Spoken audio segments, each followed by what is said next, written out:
अजून जे फ्रेशर्स आहेत त्यांच्या म्हणजे डोक्यात असं आहे की यार as a full stack developer join होणं त्यांना कुठल्या कुठल्या स्किल्स आल्या पाहिजे. त्या अगोदर फुल स्टॅक मन स्टॅक हे अशा कन्सेप्ट नव्हतं. ओके. त्यावेळेस एक कोर टेक्नॉलॉजी, सपोज जर एक मुलगा आहे आणि किंवा एक एम्प्लॉई तो PHP मध्ये जर काम करत असेल तर तो कम्प्लिटली फोकस असायचा PHP वरती. ओके.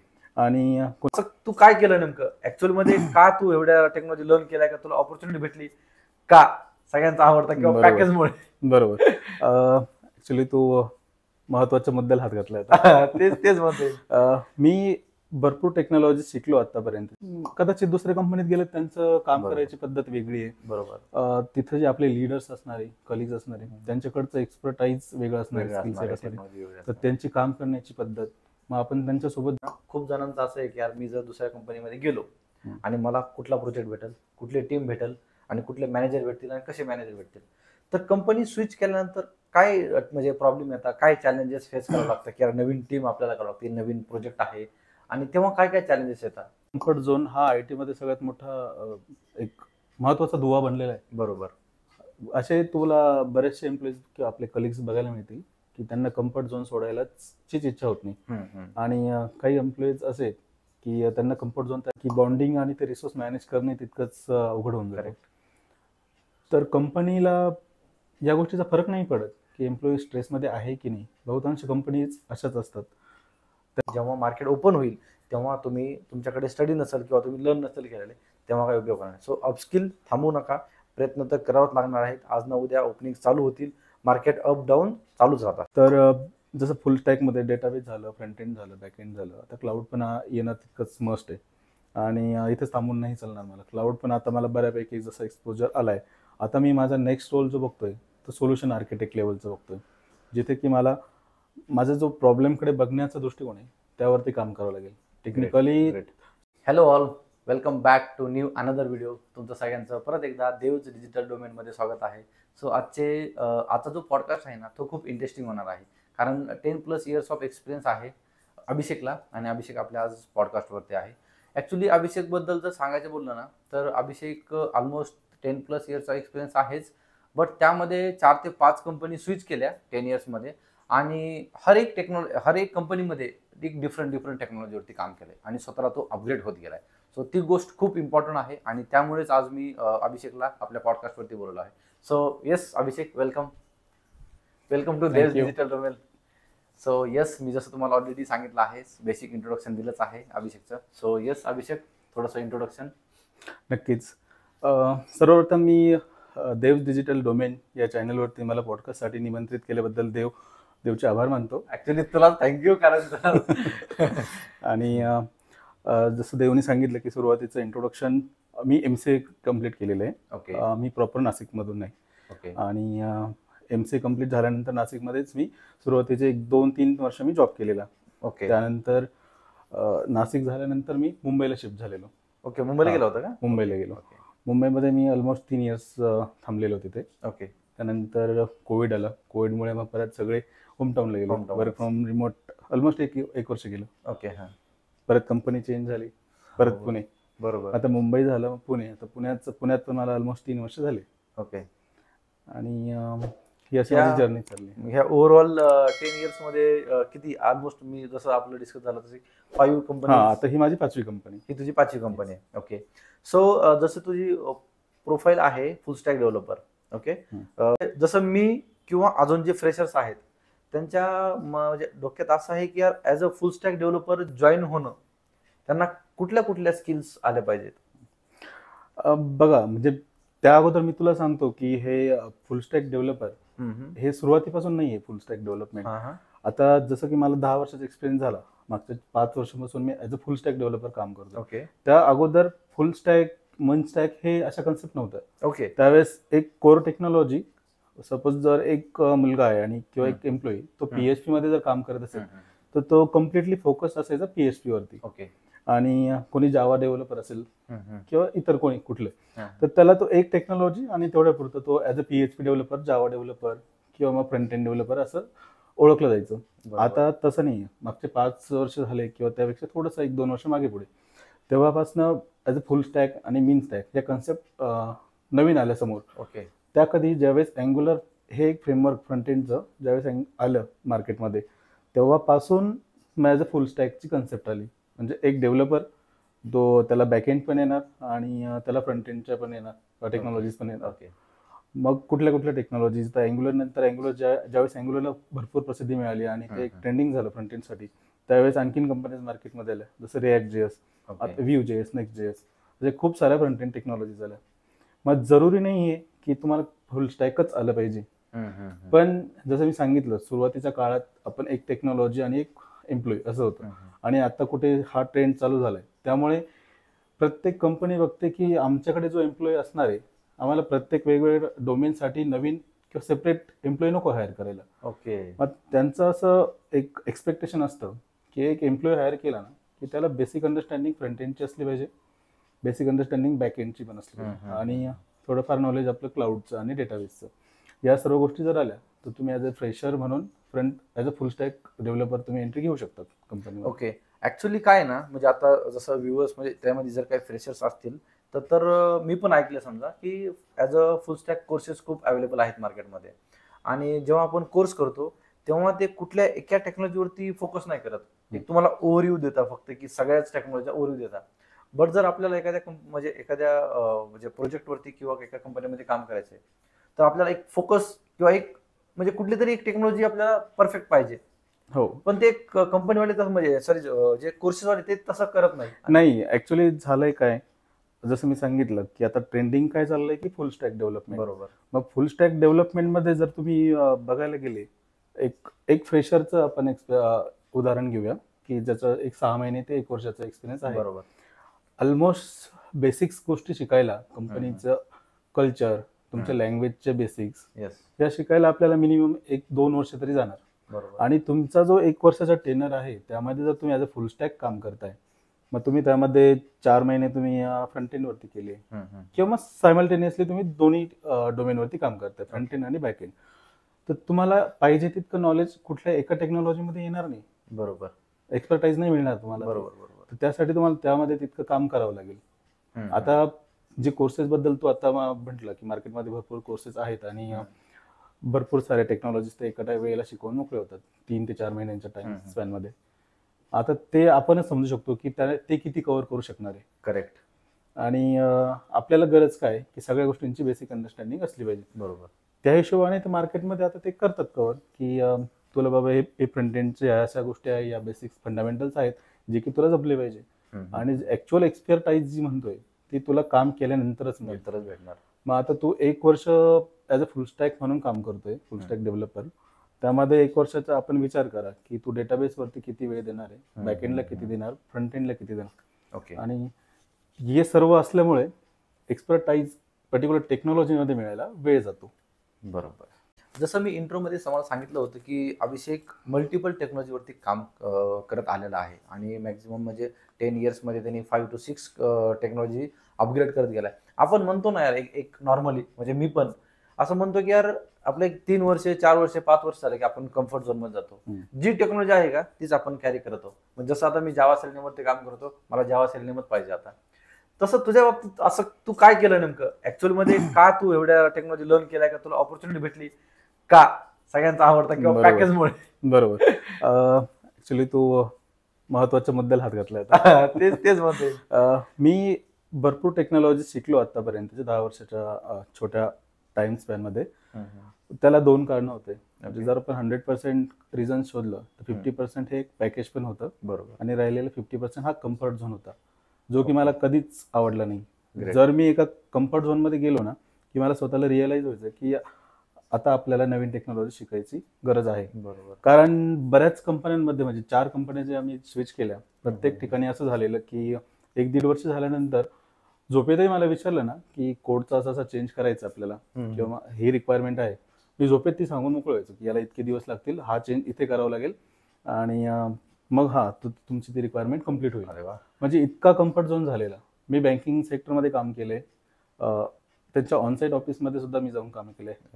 तर एवढ्या मोठ्या, म्हणजे जिथं सिक्युरिटी आणि या गोष्टींना खूप म्हणजे जास्त प्रायोरिटी असायची, त्या लेवलवरतीही माझे कम्फर्ट झोन असं तयार झालेला होता की मी फोनवरती माझे जे ज्युनियर्स होते त्यांना मी असिस्ट करायचो त्यांना जर कधी प्रॉब्लेम आला, तर मी घरी पोहोचलो आणि घरी पोहोचल्यानंतर काही प्रॉब्लेम आला त्यांना, ओके. तर ते मला कॉलवरती विचारायचे फोन करून. मी त्यांना असं रस्त्याने जात असो, जेवण करत असाल, ते असतानाही मी सांगायचो की या फाईलमध्ये जा, ह्या फाईलमध्ये असं असं फंक्शन आहे, तिथे तुला तो चेंज करावा लागेल, जेणेकरून तुझं जे म्हणतोय रिक्वायरमेंट आहे ती कम्प्लीट होईल. इतका कम्फर्ट झोन मला 1-1.5 वर्षामध्येच मिळत गेला. ओके. आणि सुरुवातीच्या काळात एक जी भूक म्हणतो ना आपण, ती भूक खूप होती शिकण्याची. काहीतरी देव म्हणतोय की अरे अशी अशी टेक्नॉलॉजी आली आणि तिने इतक्या गोष्टी सोप्या होणार आहे. मग ते असं भूक असायची की आपण कधी ती टेक्नॉलॉजी एक्सप्लोर करणार आणि आपल्या प्रोजेक्टमध्ये इम्प्लिमेंट करणार. ग्रेट. तर सुरुवातीचा तो एक काळ होता ज्यामध्ये इंटरेस्ट खूप होता, एन्थुझियाझम पण होता. ते एक रिझन होतं की आपला कम्फर्ट झोन झाला तर नवीन कंपनीत जा. नवीन कंपनीत गेल्यावर आपल्याला कंपनीचे एथिक्स शिकावं लागतात, त्यांचे प्रोटोकॉल्स असतात. तर त्याही गोष्टी मला खूप आवडत असे, म्हणजे की नवीन कंपनीत जा, तिथले काय जे रूल्स रेग्युलेशन्स आहे ते शिका, त्यांची कामाची पद्धत कुठली आहे. असं जरुरी नाही की तू ज्या कंपनीमध्ये आहे आणि तिची फॉलो करता पॅटर्न तो कम्प्लिटली काय म्हणू शकतो आपण की एकदमच बरोबर आहे. करेक्ट. आणि चुकीचं आहे असं नाही म्हणत मी, पण कदाचित दुसऱ्या कंपनीत गेले त्यांचं काम करायची पद्धत वेगळी आहे. बरोबर. तिथं जे आपले लीडर्स असणारे, कलिग्स असणारे, त्यांच्याकडचं एक्सपर्टाईज वेगळं असणार, स्किल सेट असणार, तर त्यांची काम करण्याची पद्धत, मग आपण त्यांच्यासोबत ज्यावेळेस वावरतो तर तो एक आपल्याला वेगळा अनुभव देऊन जातो. जसं तू बोलला की यार आपण एक नवीन नवीन तू जसं की टेक्नॉलॉजी अपग्रेड करत गेला किंवा स्वतः तू लर्न करत गेला आणि ऍक्च्युली तू जॉब बंद करत होता, तुला काय चॅलेंजेस फेस झाले की नवीन नवीन टेक्नॉलॉजी लर्न करताना, किंवा तुला म्हणजे असं झालंय का किंवा नाही कंपनीनेच तुला ट्रेनिंग प्रोव्हाइड केली आहे, असं झालंय की स्वतः तू ग्रॅब केलं? हा, यामध्ये पण एकदम असं नाही झालेलं की कंपनीने कम्प्लिटली ट्रेनिंग दिली किंवा कंपनीने सांगितलं की अभिषेक तुला आजपासून ही टेक्नॉलॉजीवरती काम करायचं आहे. जसं मी बोललो, एक पॅकेज 50% आणि 50% कम्फर्ट झोन. आणि एका कंपनीत मी काम करत असताना मला नवीन टेक्नॉलॉजीचे थोडीशी एक अपॉर्च्युनिटी यायची. जसं मी सुरुवातीच्या काळात PHP पासून माझं करिअर सुरुवात केली. ओके. तर PHP करत असताना एक प्रोजेक्ट आलेला मला, Node.js आणि अँग्युलरचं इंटिग्रेशन होतं. Angular.js जे की अँग्युलरचं सर्वात पहिलं व्हर्जन. मग तिथे मला Node.js काय आहे, अँग्युलर काय आहे हे समजलं. मला ते शिकण्याची उत्सुकता जास्त झाली की मी हे कधी शिकणार. मग मी नेक्स्ट कंपनी अशी शोधली की जिथे मला Node.js वर आणि अँग्युलरवरती काम करायला मिळेल. आता तेवढं नॉलेज तर नव्हतं. बरोबर. तर मी प्रिपरेशन केलं, मी माझे स्वतःचे प्रोजेक्ट्स केले, project in the sense demo project केले आणि स्वतः प्रिपरेशन केलं इंटरव्ह्यूच्या दृष्टीने. ओके. आणि लकीली मला ते इंटरव्ह्यू वगैरे पण मी क्रॅक केले आणि तिथे काम मिळालं. आता सुरुवातीला जसं तू आत्ता मला विचारलं की चॅलेंजेस, मी इंटरव्ह्यू तर क्रॅक केला ॲज अ Node.js किंवा अँग्युलर डेव्हलपर म्हणून, पण तेवढं एक्सपर्टाईज नसायची माझ्याकडे. मग मला एक्स्ट्रा एफर्ट्स घ्यावे लागले. बरोबर. बाकी जे माझे कलिग्स होते ते जर त्यांचं 9 तासाचं काम 8 तासात 9 तासात कम्प्लीट करताय, तिथे मला थोडा एक्स्ट्रा वेळ द्यावा लागायचा. ओके. मी माझं काम झाल्यानंतर मग नेक्स्ट 2-3 आवर्स म्हणजे मॅक्सिमम 2 तास तरी मी तिथं स्पेंड केले मला त्या गोष्टी शिकण्यासाठी. ओके. आणि मग मी त्याच्यात एक्सपर्ट होत गेलो प्रत्येक टेक्नॉलॉजी. तर Node.js तेच झालेलं, त्यानंतर अँग्युलर. जसं तू 4 ते 5 ची तुझी कंपनी आहे, आपण काय करतो, कंपनी चेंज करतो, म्हणजे स्विच करतो कंपनी. स्विच केल्यानंतर काय होतं ना, खूप जणांचं असं आहे की यार मी जर दुसऱ्या कंपनीमध्ये गेलो आणि मला कुठला प्रोजेक्ट भेटेल, कुठली टीम भेटेल आणि कुठले मॅनेजर भेटतील आणि कसे मॅनेजर भेटतील, तर कंपनी स्विच केल्यानंतर काय म्हणजे प्रॉब्लेम येतात, काय चॅलेंजेस फेस करावं लागतं की यार नवीन टीम आपल्याला करावं लागते, नवीन प्रोजेक्ट आहे, आणि तेव्हा काय काय चॅलेंजेस येतात? हां, आपण कंपनी चेंज तर करतो, पण चेंज केल्यानंतर असं वाटतं की यार आपण मागच कम्फर्ट झोनमध्ये बरं आहे. तर काय चॅलेंजेस आहेत? बघा, पहिले तर कम्फर्ट झोन हा IT मध्ये सगळ्यात मोठा एक महत्वाचा दुवा बनलेला आहे. बरोबर. असे तुला बरेचसे एम्प्लॉईज किंवा आपले कलिग्स बघायला मिळतील की त्यांना कम्फर्ट झोन सोडायलाच इच्छा होत नाही. आणि काही एम्प्लॉईज असे आहेत की त्यांना कम्फर्ट झोन तयार झाला की ते त्यातून बाहेर पडायचा प्रयत्न करतात. मग त्यांना कमी पॅकेज किंवा सेम पॅकेजवरती सुद्धा जॉईन करायला तयार होतात ते दुसरीकडे. तर हा कम्फर्ट झोन सोडण्याची जशी मानसिकता आहे ना, त्याला नक्कीच प्रॉब्लेम येत नाही. नवीन कंपनी, ऑब्व्हियसली नवीन टीम, तुमचे नवीन मॅनेजर, नवीन प्रोटोकॉल, जसं मी आधी बोललो, तर या गोष्टींमध्ये यूज टू व्हायला भरपूर वेळ जातो. टाइम म्हणजे 1 महिना 2 महिना. आणि जर लकीली तुम्ही जॉईन झाल्यावरती लगेचच तुम्हाला प्रोजेक्टचं काम मिळालं तर तुम्हाला इतके फारसे प्रॉब्लेम येत नाही. तुम्ही कम्प्लिटली तुमच्या कामावरती फोकस्ड असतात आणि सोबतच मी कंपनीच्या इतर गोष्टी तुम्ही शिकत असतात. बरोबर. आणि टीम बॉन्डिंगही लवकर होते. जर तुम्ही जॉईन झाले, तुम्हाला 1-2 महिन्याचा वेळ लागला की नवीन प्रोजेक्ट मिळण्यासाठी, मग थोडेसे कुठे प्रॉब्लेम तयार होतात, कारण की तुम्ही ऑन बेंच असतात, बऱ्याचशा गोष्टी तुम्हाला समजत नाही. वेगळा मॅनेजर येतो की तो सांगतो की तुझ्याकडे वेळ आहे तर तू ही POC करून दे. परत दुसरा कोणी मॅनेजर येणार, तो सांगणार की मला हेल्पिंग हँड पाहिजे त्या प्रोजेक्टसाठी, मग त्यामध्ये जाणं. तर ज्यावेळेस आपण छोट्या कामास किंवा छोट्या वेळेसाठी आपण दुसऱ्यांसोबत इंटरॅक्ट करतो ना, तितकं व्हॅल्युएशन आपल्याला मिळत नाही आणि इग्नोर होतो आपण त्यावेळेस बाकीच्यांकडनं. तर त्यावेळेला मग आपल्याला एक कुठेतरी डिमोटिवेशन काइंड ऑफ फिलिंग येऊ शकते. ओके. मी हे पण ऐकलंय की आपण मॅक्झिमम हे सर्व्हिस बेसमध्ये जास्त होतं, सर्व्हिस बेस कंपनीजमध्ये हे जास्त होतं की यार आपल्याला एखादा टास्क प्रोव्हाइड केला किंवा एखादा कुठला तरी प्रोजेक्टचं डेडलाईन असेल किंवा काय असेल, तर असं मानलं जातं की यार सर्व्हिस बेसमध्ये खूपच स्ट्रेस आहे की तुम्हाला डेडलाईन अचीव करावं लागते. तुम्हाला डेडलाईन माहिती आहे, जे तुम्ही टार्गेट दिले ते टार्गेट लाईन तुम्हाला अचीवच करायची. मग तुम्ही विकेंडला काम करा किंवा मग डे नाईट काम करा. असं आहे का बरं? हो, आहे नक्कीच. सर्व्हिस बेस आणि प्रॉडक्ट बेस कंपनीमध्ये हा एक मोठा फरक तर आहेच. याचं कारणही असंच आहे, कारण की प्रॉडक्ट बेसमध्ये तुमचं फ्युचर काही असेल ते प्लॅनिंग ते अगोदरच झालेलं असतं. बरोबर. त्यानुसार तुमचं रिसोर्स प्लॅनिंग असतं आणि ज्या काही कमिटमेंट असतील मॅनेजमेंटने घेतलेल्या, त्या सर्व अगोदरच वेल प्लॅन्ड असतात. मग ह्या गोष्टीचा इश्यू होत नाही इतका की तुम्हाला लेट नाईट करा, विकेंड्स करा, स्ट्रेस जो वर्कचा असतो तो हा फेस करावा नाही लागत आपल्याला. सपोज एक प्रॉडक्ट आपण केलंय, बनवलंय, बरोबर. त्याच्याकडे आपल्याकडे पूर्ण प्लॅनिंग झालेली असते की मला काय आणि कसलं प्रॉडक्ट बनवायचंय. बरोबर.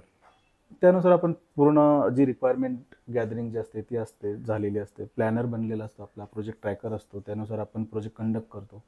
पण सर्व्हिस बेसमध्ये अगदीच ऑपोजिट म्हणू शकतो आपण. एक क्लायंट जर आला आणि त्याची डिमांड असेल की मी तुम्हाला हाय पे करणार, तर मला हे काम इतक्या इतक्या दिवसांमध्ये पाहिजे. आता याचा अर्थ असा नाही की आपण 2 रिसोर्सच्या जागी 4 रिसोर्स किंवा 4च्या जागी 8 रिसोर्सेस लावले तर आपलं काम लवकर होणार. कारण की बॉन्डिंग आणि ते रिसोर्स मॅनेज करणे तितकंच अवघड होऊन जातं. तर कंपनीला या गोष्टीचा फरक नाही पडत की एम्प्लॉई स्ट्रेसमध्ये आहे की नाही. बहुतांश कंपनीज अशाच असतात. त्यांना फक्त क्लायंटचं जे सॅटिस्फॅक्शन असतं ते जास्त महत्त्वाचं असतं. मग आपल्याला क्लायंट तर पे करतोय, मग कंपनी एम्प्लॉईला थोडंसं प्रेशराईज करायला चालू करते की बाबा तुम्ही थोडंसं मॅनेजमेंट तुमच्या इंटरनली करा आणि आपल्याला क्लायंटने दिलेल्या टाईमलाईनमध्ये डिलिव्हर करावंच लागेल प्रोजेक्ट. मग अशा वेळेला आपण स्ट्रेसफुल सिच्युएशन म्हणतो ती येते, जिथे तुम्हाला लेट नाईट किंवा विकेंड्सला काम करावं लागतं. इथे मी एक पॉईंट थोडासा हायलाईट करायला म्हणजे हे करतो, कारण यस असे सर्व्हिस बेस असो या प्रोडक्ट बेस असो, मी पण आता सध्या प्रोडक्ट बेसमध्ये असे सिच्युएशन येतात. ओके, स्ट्रेसमध्ये असो या कुठे असो अशा सिच्युएशन येतात. बट एक माझं ओपिनियन, एक सजेशन राहील की यार आपण जेव्हा कंपनी स्विच करतो तेव्हा कंपनी आपल्याला 1 महिन्यामध्ये रिप्लेस करते. आपण म्हणतो की यार कंपनी, आपण किती जरी कंपनी आपण जे लॉयल्टी म्हणतो ते आपण हे नाही करत आहे. बट त्या सिच्युएशनमध्ये पण जसं तू एक एक्झाम्पल सांगितलं, त्या सिच्युएशन पण एक टॅकल करता आली पाहिजे. जो मॅनेजर आहे किंवा जो आपला प्रोजेक्ट मॅनेजर आहे त्यांना तुम्ही बोलून किंवा ही जी डेडलाईन आहे ही डेडलाईन एक्सटेंड झाली पाहिजे. ह्या एम्प्लॉईजला एका एम्प्लॉईजमध्ये होत नाही, 2 एम्प्लॉईज करा. हे तुम्ही जर इनिशियल लेवलला बोललं तर आय थिंक स्ट्रेसफुल सिच्युएशन नक्कीच थोडंसं सिच्युएशन वाचू शकते, असं माझं एक वैयक्तिक मत आहे. इथे तुमचा अनुभव कामी येतो. करेक्ट. तुमचा जो एक्सपिरियन्स आहे, या अगोदर तुमच्या अशा काही सिच्युएशन्स मधून तुम्ही गेले असाल तर तो अनुभव जो आहे तो इथे काम येईल. तुम्हाला प्लॅनर किंवा रिक्वायरमेंट बघितल्यावरच एक अंदाज येऊन जातो की प्रोजेक्टचा स्कोप किती, बरोबर, आणि दिलेली टाइमलाईन किती. त्यावेळेस तुम्ही प्रोजेक्ट स्टार्ट करण्या अगोदर मॅनेजमेंट सोबत फाईट करू शकता ह्या गोष्टीसाठी. करेक्ट. या गोष्टी हायलाईट केल्या पाहिजे. ॲटलिस्ट तुम्ही जे कम्प्लीट फीचर्स देण्याचं जे प्लॅनिंग करताय त्यामध्ये तुम्ही प्रायोरिटाईज करू शकता की आपण MVP देऊ शकतो. MVP नंतर फेज 1, फेज 2 तुमचं जे डिलिव्हरेबल्स आहे ते असं कॅटेगराईज करू शकतात आणि क्लायंटला कन्व्हिन्स करू शकतात की ॲटलिस्ट तुम्हाला आम्ही MVP देतो सुरुवातीला, की ज्यामध्ये अगदीच इम्पॉर्टंट फीचर्स आहे ते देऊ. आणि या नंतरच्या पेजेसमध्ये आपण टास्क किंवा जी रिक्वायरमेंट आहे ती प्रायोरिटाईज करूया. बरोबर. जर या पॅटर्ननी तुम्ही गेलात तर कदाचित क्लायंट कन्व्हिन्स पण होतो. बरोबर. आणि जर तुम्ही तुमचा एक्सपिरियन्स असूनही जर या गोष्टी मांडल्या नाही मॅनेजमेंट समोर तर नक्कीच तुम्हाला या प्रॉब्लेम्सला सामोरं जावं लागेल. म्हणजे जर तुम्ही एका कंपनीमध्ये 5 वर्ष काम करता किंवा 10 वर्ष करता की ॲज अ फ्रेशर आहे, तुम्ही तुमचे पॉईंट्स मांडले पाहिजेत ॲज अ तुमच्या प्रोजेक्ट मॅनेजर समोर अगदी किंवा बरोबर. तुमच्या मॅनेजर बरोबर, तरच ते काही ना काही सॉर्ट आउट होणार. जसं जसं आता आपलं डिस्कशन चालू आहे, ॲज अ हे खूप जास्त आहे की ॲज अ फ्रेशरमध्ये, की यार ॲज अ फ्रेशरला काय करायचं आहे, की कोर्स करायचा आहे, फुल स्टॅकचा कोर्स करायचा आहे आणि त्यांना इंटरव्ह्यू द्यायचा आहे आणि इंटरव्ह्यूमध्ये डायरेक्ट सिलेक्ट व्हायचं. हे सगळ्यांचंच एक असतं. ॲज अ फ्रेशर त्यांनी कोर्स केला पाहिजे का फुल स्टॅकमध्ये? आहे का तेवढी ऑपॉर्च्युनिटी सध्या आय टीमध्ये किंवा फ्युचरमध्ये येईल का? आता सध्या तरी मार्केट सिच्युएशन आपण जे बघतोय थोडंसं अवघडच आहे. बरोबर. आणि फ्युचरचं तर आपण जर बोलायला गेलं तर काही आपण सांगू नाही शकत की फ्युचर किती दिवसांमध्ये ही मार्केट कंडिशन सुधारणार, किती वेळ लागेल. पण आता सध्या तरी चित्र असं दिसतंय की तुम्ही पास आउट तर होत आहे, कंपनीज ज्या कॉलेजमध्ये जाऊन इंटर्नसाठी हायरिंग करतात ती आज कुठेतरी आपल्याला बऱ्यापैकी मंदवलेली दिसते. बरोबर. तर त्यासाठी तुम्ही स्वतःला जे अपस्किल करतात बाहेरचे कोर्सेस करून ते करणं गरजेचंच आहे. मी पण हे सांगेल, कारण की जर तुमच्याकडे नॉलेज असेल तर याला कदाचित तुमचे चान्सेस वाढतात की तुम्हाला कंपनीत जॉब मिळेल. कारण की जे इंटर्नशिप प्रोव्हाइड करायचे, कॉलेजमध्ये यायचे, हायरिंग करायचे कंपनीज, ते आता बऱ्यापैकी कमी झाले. तर त्यासाठी कोर्स केला तर तो तुमचा एक प्लस पॉईंटच असणार आहे. ओके, बरोबर आहे. सो जरी मार्केटमध्ये जॉब नसतील तरी जसं अभिषेकने सांगितलं की मार्केटमध्ये जरी जॉब नसतील तर तुम्ही अपस्किल करणं थांबवलं तरी काही उपयोग नाही होणार. कारण जेव्हा ओपनिंग्स येतील, जेव्हा मार्केट ओपन होईल, तेव्हा तुमच्याकडे स्टडी नसेल किंवा तुम्ही लर्न नसेल केलेले, तेव्हा काही उपयोग होणार नाही. सो अपस्किल थांबवू नका, प्रयत्न तर करावाच लागणार आहेत. आज ना उद्या ओपनिंग चालू होतील, मार्केट अप डाऊन चालूच राहत असतात. नाही, इव्हन फ्रेशरसाठीच नाही, जे एम्प्लॉय आपण इव्हन आता मी 10+ इयरचा एक्सपिरियन्स घेऊन चालू आहे, मलाही अपग्रेड राहावंच लागेल. करेक्ट. मी आता इथे जर थांबलो तर काही वर्षानंतर, काही वर्ष नाही, काही महिन्यानंतर किंवा कदाचित 1-2 वर्षानंतर अशी वेळ येईल की जे नवीन मुलं येत आहे कॉलेजमधून पासआउट होऊन, जे 4-5 वर्ष एक्सपिरियन्स घेऊन आता माझ्यासोबत काम करत आहे, त्यांच्याकडे कदाचित माझ्यापेक्षा जास्त नॉलेज असेल. करेक्ट. जे की अपग्रेड करताय लेटेस्ट टेक्नॉलॉजी सोबत. मग त्यावेळेला मी कुठेतरी मागे पडेल. त्यासाठी मला जरी 10 वर्ष एक्सपिरियन्स आहे, मग तुम्ही असं नाही सांगू शकत की मला सर्व काही येते. मला अपग्रेड व्हावंच लागेल टेक्नॉलॉजीनुसार. करेक्ट. किंवा अभिषेक बद्दल येऊ आता. अभिषेक, तुला ऑलमोस्ट आता आय टी इंडस्ट्रीमध्ये 10 इयर्स झाले, कंप्लीट झाले. तर ह्या 10 इयर्समध्ये तुला आता जेव्हा स्विच करायचे, ओके, 10 इयर्स नंतर बोलतो, आता 10 इयर्सपर्यंत तू 5 कंपनी स्विच केल्या, बट 10 इयर्स नंतर किती इझी आहे आणि किती रिस्क आहे? बघ, हे आता फार अवघड होऊन बसलंय चेंज करणं. जॉब चेंज करायचं म्हटलं तरी खूप साऱ्या गोष्टी समोर येत आहे. अगोदर तसं नसायचं, जो एक्सपिरियन्स कमी असायचा, पॅकेज पण कमी होते. आता कुठेतरी आपण एक कॉम्पिटेटिव्ह सॅलरी घेतोय मार्केटमध्ये आणि टेक्नॉलॉजीज पण आपल्याला बऱ्यापैकी येते. आपली पोझिशन आपण आता वरची झालेली.